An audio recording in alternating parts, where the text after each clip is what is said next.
नमस्कार, स्वागत है आप सभी का डीडी हिमाचल के इस खास कार्यक्रम में। मैं हूं आपके साथ धर्म प्रकाश और आज की बात में आज हम बात करने वाले हैं एक ऐसे विषय को लेकर जिस पर पिछले कुछ दिनों से लगातार चर्चा चल रही है। सुर्खियों में ये विषय है और वाद विवाद का दौर लगातार इस पर जारी है। लोकतंत्र का जो सबसे बड़ा मंदिर होता है उसके दोनों सदनों में पिछले 2 दिनों में मैराथन चर्चा का दौर चला है। 12-12 घंटे की चर्चा के बाद आखिरकार दोनों सदनों से ये बिल वक्फ एक्ट संशोधन जो विधेयक है वो पारित हुआ है और अब राष्ट्रपति की मंजूरी के बाद ये लागू हो जाएगा। चर्चा इस बात को लेकर चल रही है कि इसके फ़ायदे क्या हैं, इसके नुकसान क्या हैं, इसको लाने की ज़रूरत क्या थी, क्योंकि राजनीतिक गलियारों से लेकर विशेषज्ञों तक इस पर लगातार मंथन का दौर चल रहा है। कुछ लोग इसके समर्थन में बात करते हैं, कुछ लोग इसके विरोध में भी बात करते हैं, लेकिन आखिर इस विधेयक में ऐसा क्या है जिसको लेकर इसकी महत्वता, इसकी इम्पोर्टेंस इतनी ज़्यादा बढ़ जाती है कि ये वक्त की ज़रूरत बन चुका था, ये समय की मांग बन चुका था। इसी पर आज इस खास कार्यक्रम में हम बात करने वाले हैं। 2 खास मेहमान हमारे साथ इस कार्यक्रम में आज मौजूद हैं जिनसे हम इसके बारे में चर्चा करेंगे, विस्तार से जानकारी हासिल करेंगे। डॉक्टर संतोष कुमार शर्मा जी हमारे साथ मौजूद हैं, dean academic affairs, national law university Shimla में आप कार्यरत हैं। साथ ही साथ हमारे साथ श्रेयक शारदा जी इस वक्त मौजूद हैं, farmer senior advocate, assistant advocate general रह चुके हैं, अधिवक्ता हैं हिमाचल प्रदेश उच्च न्यायालय में। और दोनों ही शख्सियत, दोनों ही मेहमान आज के हमारे विधि कानूनों के बारे में विशेष जानकारी रखते हैं, अलग अलग मंच पर, अलग अलग मोर्चों पर अपनी अपनी बात रखते आए हैं। आप दोनों मेहमानों का स्वागत है और इस अहम विषय पर आज आपसे हम चर्चा करेंगे। डॉक्टर साहब, आपसे शुरुआत करेंगे। 2 दिन पहले लोकसभा में लंबी चर्चा हुई, करीब 12 घंटे की चर्चा, आधी रात को वोटिंग होती है, बिल पारित हो जाता है। पिछले कल राज्यसभा में करीब 12 से 13 घंटों की लंबी चर्चा होती है, पक्ष विपक्ष के सभी सांसद अपनी बात रखते हैं और रात के करीब 2 से ढाई बजे के बीच वोटिंग होती है और वहाँ पे बिल पारित हो जाता है। लेकिन इसको लेकर बहुत सारी शंकाएं, बहुत सारी जो तर्क वितर्क का दौर है वो चल रहा है। हम बिल्कुल शुरू से शुरू करेंगे कि वक्फ एक्ट आखिर है क्या। 1950 में जब इसकी ज़रूरत महसूस हुई और 1954 में जब पहली बार इसको लेकर कानून बना, अधिनियम बना, एक्ट बना, तब से लेकर अब तक मूल जो कानून था वो क्या था और आज का जो संशोधन है उसमें क्या बदलाव आया है, थोड़ी सी एक पृष्ठभूमि आप इसके बारे में बताइए प्लीज़। जी, मैं आपको शुरुआत से कुछ बताना चाहता हूँ कि पहले तो वक्फ है क्या और वक्फ की ज़रूरत क्यों पड़ी। हम जानते हैं कि हम सब लोग कहीं ना कहीं कुछ विश्वास रखते हैं जिनको हम बिलीव, फेथ कहते हैं, और इनमें एक हमारा बिलीफ ये भी है कि हमारी जो भी संपत्ति है, जो भी हमारे पास धन संपदा है, हमें उन लोगों के लिए खर्च करनी चाहिए जिन लोगों को इसकी ज़रूरत है। अपने अपने धार्मिक विश्वासों के अनुसार जो है इसमें rules, regulations, traditions, custom, usage समय समय पर जो विकसित हुए हैं। वक्फ का वर्तमान स्वरूप जो है इसको समझने के लिए हमें 1894 का एक जजमेंट देखना चाहिए जहाँ से असलियत में शुरुआत होती है। 1894 में एक ध्रुव चौधरी का एक जजमेंट था, प्रीवी काउंसिल का जजमेंट था। उस समय एक ऐसा कानून नहीं था, लेकिन ये कस्टम था मुस्लिम लॉ में कि जो व्यक्ति चाहे अपनी संपत्ति को वक्फ कर सकता है। वक्फ का सीधा सा मीनिंग आप समझिए, in spending in the name of the god, ईश्वर के नाम पे, पैगंबर के नाम पे, जिसको भी आप मानते हैं उसको ध्यान में रखते हुए अपनी संपत्ति को खर्च करना उन लोगों के लिए जिनको ज़रूरत है। अब इसके 2 तरीके हो सकते हैं, केवल उन लोगों के लिए जिस संप्रदाय, जिस विश्वास को आप मानते हैं, या उनमें कोई भी हो सकता है। तो जो वक्फ था, वक्फ अलल जो माना जाता है, पब्लिक वक्फ जो है, उसको प्रीवी काउंसिल ने कहा कि कोई भी वक्फ जो है अपने बच्चों के लिए अनिश्चित काल के लिए नहीं किया जा सकता। यहाँ से शुरुआत होती है। ऑलमोस्ट आफ्टर 2 डेकेड 1913 पहला वक्फ एक्ट आता है। ये खासकर ये एक्ट वक्फ एक्ट के बजाय ये था वैलिडेटिंग एक्ट था कि जो वक्फ किए गए हैं उनको वैधानिकता प्रदान करने के लिए था। उसके 10 साल बाद फिर ज़रूरत होती है कि भाई वक्फ तो किए जा रहे हैं, उनको वैलिडेट किया जा रहा है, लेकिन उनको रेगुलेट करने की ज़रूरत है। दूसरा उसको रिप्लेस करने एक दूसरा एक्ट आता है, मुसलमान वक्फ एक्ट 1923 में। फिर ज़रूरत महसूस होती है 1930 में, फिर आज़ादी हो जाती है, हमारा अपना संविधान आता है। उससे पहले एक बहुत बड़ा बदलाव जो आता है वो आता है 1935 का गवर्नमेंट ऑफ इंडिया एक्ट, क्योंकि ये एक्ट ही मूल अधिनियम है जिस पे हमारा संविधान बना है। तो इसमें बहुत कुछ चेंज कर दिया गया है। जैसे माना जाता है सारी संपत्ति राज्य की है, राज्य उसको डिसाइड कर सकता है। आज़ादी के बाद हमारा पहला जो अधिनियम आया है वो 1954 का है। खास बात इसको जब आप पढ़ेंगे, जो आज की चर्चा है उसके लिए बहुत ही सामयिक जो फैक्चुअल पोजीशन है वो ये है कि अधिनियम बना दिया 1954 में, लेकिन बहुत जल्दी समय में भी ऐसी ज़रूरतें महसूस हुई कि इसको अच्छे से वर्केबल बनाने के लिए 1959, 1964, 1969, 1984 में, मतलब 1954 से लेके जो दूसरा कानून जिसने रिप्लेस किया 1995 में, इस दौरान इसमें 4 बार जो है संशोधन किए गए। फिर संशोधनों के बाद ये माना गया कि ये पूरा अधिनियम ही बदलने की ज़रूरत है, और फिर 1995 में कानून आया है। 1995 में कानून आने के बाद जो पहला बदलाव किया गया संशोधन वो 2013 में है, और ये उसमें दूसरा हो रहा है। तो इस प्रकार अगर हम देखें पिछले 100 सालों के इतिहास में तो 5 तो नए अधिनियम आए हैं, और उसमें ये 6ठा संशोधन है जी। पर इन संशोधनों की ज़रूरत, जैसे सर ने बताया कि कई बार संशोधन हुए, कानून आए, 95 से लेकर 13 में संशोधन, 25 में संशोधन। पहले तो क्या वो अमेंडमेंट हैं जो इस बार हुए हैं, पिछले 2013 के अमेंडमेंट से कैसे अलग हैं, क्या उसमें चेंजेस आते हैं, ये लाता है, और जिसके लिए ये तर्क दिया जा रहा है कि जो मुस्लिम समुदाय का, मुस्लिम वर्ग का जो सबसे निचला तबका है, दलित पिछड़ा, उसको फ़ायदे के लिए ये कदम उठाया गया है। क्या वो फ़ायदे हैं जो उस तबके को मिलेंगे? थोड़ा सा अमेंडमेंट्स के बारे में बताइए कि क्या बदलाव क्या आने वाला है इससे। धर्मप्रकाश जी, सबसे पहले तो ज़रूरत क्यों पड़ी इसकी? ज़रूरत इसलिए 2013 में भी एक बार सच्चर कमेटी बनी।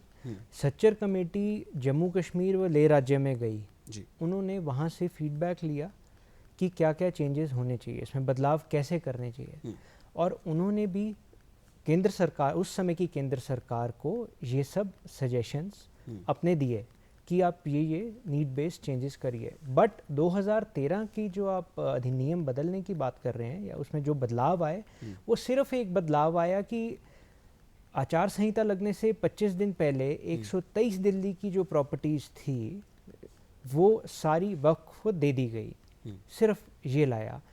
बट आज जो अधिनियम बदला है वो बहुत एक पॉजिटिव है। कारण उसका ये जितनी भी 4.5 लाख से ज़्यादा की प्रॉपर्टीज़ थी जो आज 9 लाख के करीब पहुंच गई हैं, इनसे जो भी पैसा आय आती है वो सब जो ज़मीनी तबके के मुसलमान हैं उनमें जाए। इसलिए ये अधिनियम आज लाया गया है, और जो इसका फ़ायदा है वो सीधा उन्हें मिलेगा। कैसे? जो पैसा है वो रेगुलेट किया जाएगा और डिस्ट्रीब्यूट किया जाएगा लोअर तबके में। मुतालवी जो है, मैनेजर कहा जाता है जिनको, अंग्रेज़ी में उसको मैनेजर कहेंगे। मुतालवी का जो एक काम है वो ये है कि प्रैक्टिकल जिसको जैसे जैसे ज़रूरत है उसको वो पैसा दिया जाए, और सिर्फ मुसलमान समुदाय में दिया जाए जिसको ज़रूरत है। और जितनी भी इसका किराया या लीज़ कहते हैं जिसको हम, वो आए वो मार्केट रेट पे आए। औने पौने दामों पे इस संशोधन से पहले ये दिया जाता था। कितना है किसी को कोई बताया नहीं जाता था, ये सिर्फ एक पर्दे के पीछे किया जाता था। बट जब ये संशोधन ला दिया गया है, अब ये सब कुछ एकदम पार्शियल, ट्रांसपेरेंट और क्लियर किया जाएगा। ठीक है, तो ये जो 2013 का अमेंडमेंट था, उससे पहले 95 में जो अधिनियम आया था उसमें ये प्रावधान थे, या 13 के बाद ही असली गड़बड़ शुरू हुई थी? 13 ये शुरू पहले से हो गई थी। 13 में भी ये प्रपोज किया गया, बट कभी भी इसमें अमेंडमेंट नहीं की गई कानून में। ये अमेंडमेंट सिर्फ अब की गई। उसके रीज़न थे कि जो पैसा था वो कहाँ जा रहा था, कैसे लग रहा था, कितना आ रहा था, उसका कोई पता नहीं था। अब ये सब चीज़ एक स्क्रूटनी के अंडर है। कैसे? अब वक्फ ट्रिब्यूनल बना दिए गए हैं जिसके सिर्फ मुसलमान ही नहीं, रिटायर्ड चीफ जस्टिस और सुप्रीम कोर्ट जजेस इंक्लूडिंग 3 MPs, 10 मुस्लिम्स, जिसमें 2 महिलाएं भी हैं। मैं इस बात को ज़रूर दोहराना चाहूँगा, इस अधिनियम, संशोधित अधिनियम में जो जितनी भी महिलाएं हैं उनका एक स्थान बनाया गया है। जो आज तक जैसे हम देखते आए हैं कि मुसलमान समुदाय में एक प्रताड़ित कहें या पीछे रहती हैं, हमेशा पर्दे के पीछे रहती हैं ये, बट यहाँ पे इनको स्थान दिया गया है, इनकी सुनवाई, क्योंकि जितनी भी महिला समाज है मुसलमान समुदाय में उसकी आवाज़ बनकर ही आएँ और आगे बात करें। ये अधिनियम जो है सिर्फ एक बड़े तबके या सिर्फ पैसे के लिए नहीं, सबसे जो गरीब मुसलमान है जिनको पढ़ने को, खाने को, रहने को जगह नहीं है, यहाँ जो वक्फ का पैसा है उनके लिए लगे, उनके ऊपर लगे, और जितनी भी महिलाएं हैं उनकी अपलिफ्टमेंट की जाए, इसलिए ये संशोधन लाया गया है। ठीक है, सिर्फ महिलाओं का क्यों, मुस्लिम कम्युनिटी में और भी जो पिछड़े जो वर्ग हैं, जो जातियां हैं, उसमें उनको भी एक प्रतिनिधित्व दिया गया है। लेकिन सवाल ये उठता है कि धार्मिक जो उनके जो एक्टिविटीज़ हैं उसमें इंटरफेयर करने की कोशिश की जा रही है। बहुत सारे जो राजनीतिक प्रदर्शन हो रहे हैं वो भी इस बात को लेकर हो रहे हैं कि धर्म में इंटरफेयर किया जा रहा है, जबकि सरकार का तर्क है कि ये रेवेन्यू का मामला है, धर्म का नहीं है। आपको लगता है कि धार्मिक जो एक्टिविटीज़ हैं उसमें और जो रेवेन्यू का कॉन्सेप्ट है उन दोनों को मिक्स करके एक तरह से एक गलतफहमी क्रिएट की जा रही है प्रोटेस्ट के तौर पर, विरोध के तौर पर? इसको समझने के लिए आपको भारतीय संविधान में धर्म की संकल्पना को समझना होगा जी। अनुच्छेद 25 से 28 तक फ्रीडम ऑफ रिलीजन जो संविधान में दिया गया है, उसमें जो 3 ग्राउंड दिए गए हैं, एक पब्लिक ऑर्डर की बात करता है, हेल्थ की बात करता है और मोरालिटी। ये 25 क्लॉज 1 में जिनके बेसिस पे आप जो है रिस्ट्रिक्शन लगा सकते हैं। लेकिन इससे बड़ा दायरा जो आता है आपका क्लॉज 2 में आता है। धर्म क्या है ये डिफाइन नहीं किया गया है, लेकिन हम सब लोग जानते हैं कि जो हमारी धार्मिक आस्था है वो हम किस स्वरूप में ऑब्जर्व करते हैं। या तो हम उसे प्रैक्टिस करते हैं, या उसे प्रोफेस करते हैं, या हम लोगों को बताते हैं कि ऐसा होगा। तो ये किस स्वरूप में कहा जाए कि आप जो है 25 की जो बात है, तो पहली बात तो ये सरकार को, राज्य को पूरा अधिकार दिया गया है कि अगर वो रेगुलेटरी नेचर है या उन प्रावधानों में आता है जो ग्राउंड्स दिए गए हैं, तो वो ऐसा कर सकती है। ये अलग बात है कि अगर हम पिछले 75 सालों में देखें तो धर्म का मामला ऐसा रहा है कि सरकारों ने बहुत सेलेक्टिवली ही उनमें संशोधन किए हैं या कानून लाए हैं। कुछ हमको उदाहरण मिलते हैं सदर्न स्टेट से, साउथ इंडिया से मिलते हैं, बाकी ये, लेकिन पूरी जब इसको आप देखेंगे अनुच्छेद 26 में, तो अनुच्छेद 26 में सारे धार्मिक क्रियाकलाप आपके धार्मिक नहीं हो सकते।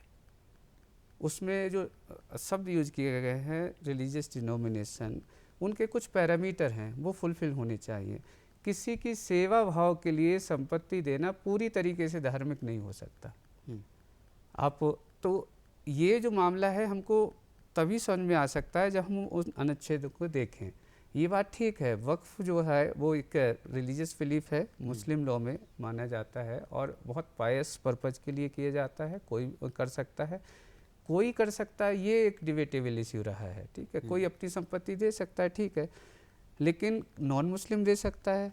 अगर नॉन मुस्लिम दे सकता है तो जो संपत्ति ली गई है तो उसको रेगुलेट करने का ट्रांसपेरेंट मेथड तो होना चाहिए। तो प्राइमरली इसलिए कहा जा रहा है कि नहीं, मुस्लिम लॉ से रिलेटेड है, इसलिए मुस्लिम ही उसको देख सकते हैं। अभी तक जो लगता है जो संशोधन किए गए हैं उनको देखने से ही नहीं लगता, सिवाय वो 2 नॉन मुस्लिम मेंबर की अगर बात करें या जो दायरा बढ़ा दिया गया है, 2 चीज़ें जो इस संशोधन में है जो बहुत ही डिबेटेबल मानी जा रही हैं। उनमें एक तो यह है कि inclusion of 2 non Muslim persons. Women वाली बात तो यह है कि दैट समय बदल रहा है और उनका सबका जो है रिप्रेजेंटेशन होना चाहिए उसको, लेकिन जो नॉन मुस्लिम मेंबर्स है एक वो बात है। दूसरा, शायद किसी ने कभी ध्यान दिया नहीं कि इतने लंबे समय से इतने बदलाव होते हुए भी एक बेसिक सा प्रिंसिपल है फाइनलिटी ऑफ एनी डिसीजन।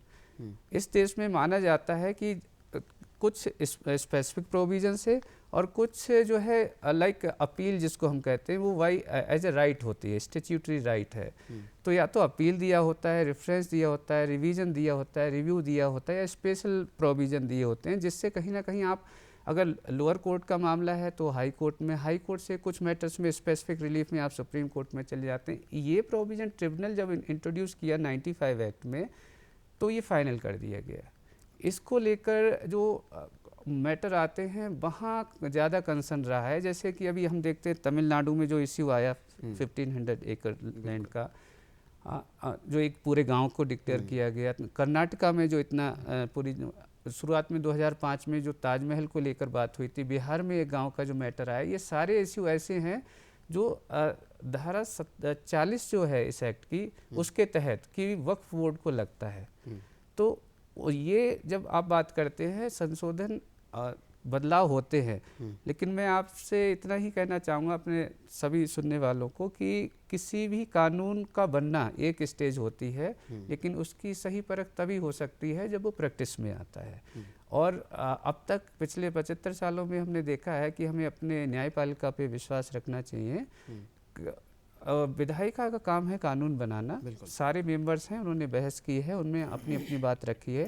इसके बावजूद भी अगर कुछ लगता है then this is open to be challenge before the honourable courts. अगर उन्हें लगता है then final interpreter that is the supreme. Exactly. Section 40 का बार बार जिक्र आता है, रीज़न टू बिलीव का बार बार जिक्र आता है। पहले तो सेक्शन 40 है क्या, और दूसरा ये इंट्रोड्यूस किस अमेंडमेंट में किया गया, किस साल में किया गया, और इसकी वजह से जो ऑटोनमस बॉडी, जो असीमित अधिकार दे दिए गए थे वक्फ को, उसका कितना असर पड़ा पूरी एक कम्युनिटी पर ऊपर से नीचे तक। क्योंकि बार बार जो पिछड़ा वर्ग है, क्योंकि आखिरी मार तो उसी पर पड़ती है, और उसी के बहाने जो आजकल जो प्रोटेस्ट चल रहे हैं, इसको लेकर जो विरोध चल रहा है वो भी चल रहा है। तो सेक्शन 40 को थोड़ा सा एलेबोरेट कीजिए कि ये है क्या और कितना ये इफेक्ट करता था, अब ख़त्म होने के बाद कितना इसमें सुधार आएगा इसकी वजह से।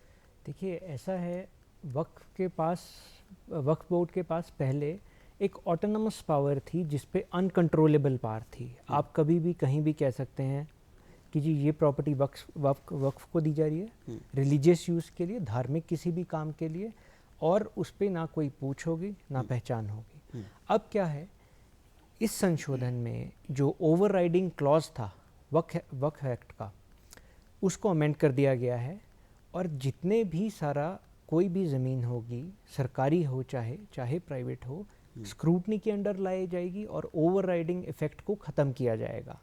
और जितना भी कोई भी अगर केस बनता है, कोई जाता है वक्फ बोर्ड के पास जाता है, ट्रिब्यूनल के पास जाता है, वो सब हाई कोर्ट में अपीलेबल रहेंगे। अब ऐसा नहीं है जैसा कि प्रोफेसर साहब ने कहा कि फाइनलिटी था, जो भी डिसीजन वक्फ ट्रिब्यूनल ने दे दिया that is final, but no, अब ऐसा नहीं है। अब वो हाई कोर्ट में अपीलेबल रहेगा ऑर्डर, और जितना भी जो भी कोई ज़मीन है वक्फ ने एक बार वक्फ में लिखा गया एक बार कि जी ये बोर्ड को दी जा रही है, अब ऐसा नहीं है। अब गवर्नमेंट स्क्रूटनी करेगी, फंड्स की भी स्क्रूटनी करेगी, जितनी भी लैंड होल्डिंग्स हैं उनका डिजिटल एक डेटा प्रिपेयर किया जाएगा, अप टू डेट किया जाएगा, किस ज़मीन पे क्या हो रहा है, क्या आ रहा है, क्या जा रहा है, वो सब मैनेज किया जाएगा और सभी के ध्यान में लाया जाएगा। और ये एक पोर्टल के माध्यम से माइनॉरिटी कमीशन की जो मिनिस्ट्री है उस पे अपलोड किया जाएगा कि हर एक मुसलमान भाई बहन देख सके कि कहाँ से क्या आया है और उन्हें क्या इसका लाभ मिल पाया है। ये इसका तो ये जांच पड़ताल का सिस्टम पहले इसमें नहीं था, मतलब अगर किसी भी प्रॉपर्टी को वक्फ किया जाता है तो क्या ये सिर्फ सेक्शन 40 रीज़न टू बिलीव के तहत चली जाती थी, उसमें कोई इन्वेस्टिगेशन नहीं होता था कभी, या अगर होता था तो इंटरनल या कुछ ऐसा? इंटरनल प्रोसीजर भी नहीं था, एक बार जब दे दिया गया तो दे दिया गया। चाहे वो सरकारी ज़मीन थी, प्राइवेट अगर किसी की ज़मीन हो वो तो अपनी मर्ज़ी से दे सकता है, बट कहीं भी सरकारी ज़मीन थी जिस पर कोई भी रिलीजन मुस्लिम्स या मुसलमान कोई भाई बहन प्रैक्टिस कर रहा हो अपना रिलीजन, उनको दे दी जाती थी अंडर वक्फ। अब ऐसा नहीं है। जितनी भी सरकारी ज़मीनें हैं उनका भी ऑडिट किया जाएगा और वो सरकार में वापस ली जाएंगी। और जितना भी ज़मीनों से, दोबारा दोहराऊंगा, जितनी भी इन ज़मीनों से जो पैसा आएगा वो एकदम स्क्रूटनाइज करके, ऑडिट करके जो सबसे दबा हुआ तबका है उसको दिया जाएगा और सिर्फ मुसलमानों को दिया जाएगा, उससे बाहर नहीं। इस संशोधन का सबसे बड़ा फ़ायदा मुसलमान समुदाय को ही है। अंत में जो एक भ्रम फैलाया जा रहा है कि ये एक जो रिलीजियस ऑटोनॉमी है या फिर रिलीजन प्रैक्टिस करने के बीच में कोई दीवार खड़ी की जा रही है, भ्रम किया जा रहा है, ऐसा बिल्कुल नहीं है। इसी जो इनका अपना माध्यम है, इसी को प्रॉपर चैनलाइज करके फंड्स को इनको बांटा जा रहा है दोबारा से। ठीक है, प्राइवेट लैंड का सर ने जिक्र किया, कुछ केसेस मेरे ध्यान में है, शायद बिहार का कोई हाँ केस जी, था जहाँ पे एक पूरे प्राइवेट लैंड ओनर था गांव के अलावा, एक किसान जो अपनी बेटी की शादी के लिए ज़मीन बेचना चाहता, लेकिन वक्त ने उस पर दावा कर दिया और अपनी ही ज़मीन होते हुए उसको बेच नहीं पाया। ये भी काफ़ी सुर्खियों में रहा था मामला। तो अब जब इस किसी आम आदमी के साथ, जब किसी ऐसे व्यक्ति के साथ, गरीब व्यक्ति के साथ ऐसा होता है और उसमें भी आपने जुडिशरी का एक लिमिटेशन लगा दी कि आप ट्रिब्यूनल के बाहर नहीं जा सकते, और जैसा कि अमित शाह ने कल भी कहा संसद में कि 99% केसेस ट्रिब्यूनल में ऐसे होते थे कि वो वहीं पे अंदर ही अंदर निपट जाते थे और वो न्याय जिसके लिए लड़ता था एक गरीब आदमी, वो मिल नहीं पाता था। तो ट्रिब्यूनल से बाहर जुडिशरी तक पहुंच बनाने का जो एक कोशिश की गई है, कितनी इंपॉर्टेंट ये कोशिश आप मानते हैं? और उस गरीब आदमी के लिए जो कि सबसे निचले तबके में है, निचले वर्ग में है, क्या उसको इसका फ़ायदा मिल पाएगा? क्योंकि तर्क ये आता है कि ट्रिब्यूनल में भी तो जजेस हैं, ट्रिब्यूनल में भी तो विशेषज्ञ हैं, कानून विशेषज्ञ हैं, इसलिए बाहर जाने की क्या ज़रूरत है, ये तर्क दिया जाता है बोर्ड की तरफ से। तो इस तर्क में कितना दम आप देखते हैं? और ट्रिब्यूनल के, इस तरह के ट्रिब्यूनल के होते हुए आपको हाई कोर्ट और पूरी जुडिशरी में को इंटरफेयर करने के लिए करना कितना इंपॉर्टेंट, क्यों ज़रूरी है? जी, इसमें जो आपने बताया वो मामला तमिलनाडु के एक गांव का था। ओके। कि वक्फ को लगा जो धारा 40 कहती है कि वक्फ को अगर लगता है, अब वो लगेगा कैसे कि अगर कोई डॉक्यूमेंट आता है, कोई कहता है, तो वक्फ को लगा कि ये जो पूरा गांव की ज़मीन है, जो लोग किसानी कर रहे हैं, वो 1950 के आसपास वहाँ के जो नवाब थे उन्होंने वक्फ को दे दी थी।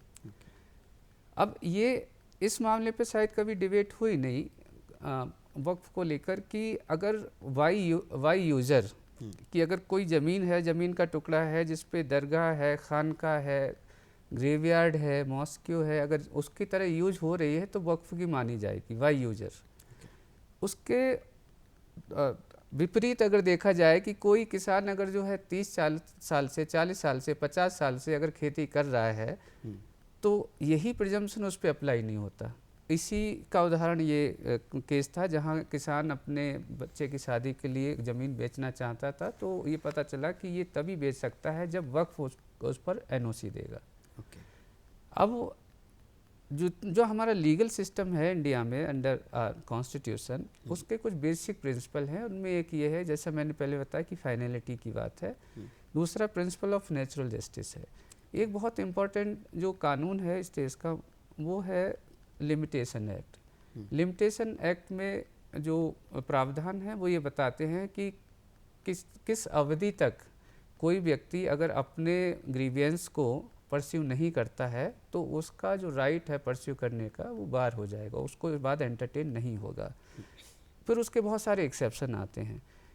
इस वक्फ में उनसे अलहदा वो एक्ट अप्लाई ही नहीं होता था। एक बहुत संक्षिप्त टाइम दिया गया था कि अगर उस दौरान किसी ने अपने ग्रीवियंस को रेज नहीं किया तो उसके बाद उसका जो ग्राउंड है वो माना ही नहीं जाएगा, वो बार हो जाता। ये चेंज किया गया है, संशोधन में ये भी लाया गया है कि जो लिमिटेशन एक्ट है उसको बढ़ाया गया है, और ये बहुत ही पॉजिटिव है। इसमें किसी को विरोध होना नहीं चाहिए कि अगर एक्सेस दिया गया है, हायर कोर्ट्स को दिया गया है, जिनको हम प्राइमरीली करेक्शनल कोर्ट्स भी कहते हैं, उनका ये रोल होता है। क्योंकि लोअर लेवल पे अगर गलती हुई है तो उसको हायर लेवल पे इम्प्रूव किया जा सकता है। जुडिशरी को लेकर तो शायद इसमें किसी को डाउट है नहीं, ठीक है, तो इसलिए जो है इसलिए वो जो भी हो सकता है, लेकिन ये विश्वास करना चाहिए कि अगर इन फोरम्स को, जुडिशियल सेटअप को अगर इंक्लूड किया गया है, वाइडर अपॉर्चुनिटी दी गई है, तो एक बेहतर तरीका होगा नियंत्रण का, रेगुलेशन का, एक बेहतर जो है अपॉर्चुनिटी मिलेगी। ठीक है, एक कंक्लूसिव कमेंट आपसे चाहेंगे। अब जब राष्ट्रपति की मंजूरी के बाद ये कानून बन जाएगा तो जो पहले से एस्टैब्लिश प्रॉपर्टीज़ हैं वक्फ के पास, क्या उसमें कुछ बदलाव आएगा? क्या वो डीरजिस्टर हो जाएंगी या कुछ ऐसा चेंज? बहुत संक्षेप में जी, ऐसा है, जितनी भी प्रॉपर्टीज़ हैं, चाहे वो प्राइवेट डोनेटेड हैं या गवर्नमेंट की प्रॉपर्टीज़ थी जिन पे वक्फ का कब्जा था, उनका ऑडिट किया जाएगा, और जितनी गवर्नमेंट की प्रॉपर्टीज़ हैं वो वापस गवर्नमेंट में वेस्ट की जाएंगी। ठीक है, मतलब सरकार में वापस जाएंगी, और जो गलतियां, जो विसंगतियां थी, उनमें कम से कम सुधार किया जाएगा, इसकी हम उम्मीद रख सकते हैं। बहुत बहुत शुक्रिया आप दोनों मेहमानों का, इस खास कार्यक्रम में आप शामिल हुए, अपने विचार आपने साझा किए, बहुत गहराई से आपने समझाने की कोशिश की कि आखिर इस अमेंडमेंट में, इन संशोधनों में क्या ऐसा है जिसकी ज़रूरत थी और जिसके लिए ये कदम इस वक्त पे उठाया जाना बहुत ज़रूरी था। बहुत बहुत शुक्रिया, प्रोग्राम में आप शामिल हुए। आज के इस कार्यक्रम में अभी के लिए फ़िलहाल इतना ही, हमें दीजिए इजाज़त। नमस्कार।